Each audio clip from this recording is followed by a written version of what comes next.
I think there will be a statement that will talk of a constructive opportunity to work together. I think a material outcome that addresses trade, but more importantly, the tech and the intellectual property and the control of the 21st century of the internet, et cetera, and cyber is not something you're going to get.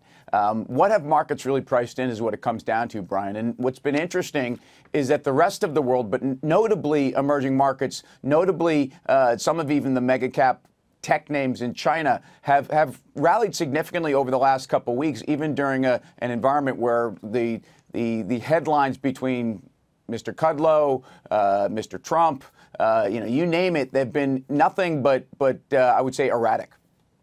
Okay, so what's your point? I mean, if the markets have priced in all known information, which is what they are supposed to do, then what are the markets signaling? What is the surprise either way then, Tim, that could move markets up or down?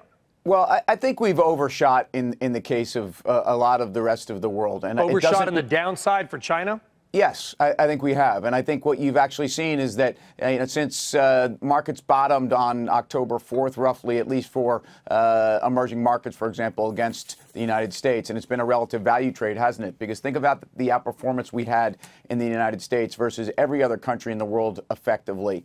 And what we've had actually in the last month and a half is the rest of the world rallying back. So, look, we don't have enough time in the segment to get into, I think, the setup for earnings in 2019. But the reality is I think that the S&P is going to struggle to do 7% earnings growth. I think the rest of the world had priced in a significant amount of fall off on the global economy. And therefore, what we're seeing is actually some reconciliation in that. And the bottom line here is that if they agree that they can stay at a 10% tariff, for example, between now and into next year, because there's enough constructive dialogue to work together, that might be enough for markets. That's not a material change, frankly. The status quo right now is what's been driving markets. And I think that's not really going to change in terms of where we are on tariffs. I will ask it directly, my friend. Then would you be a buyer of large cap Chinese stocks right now?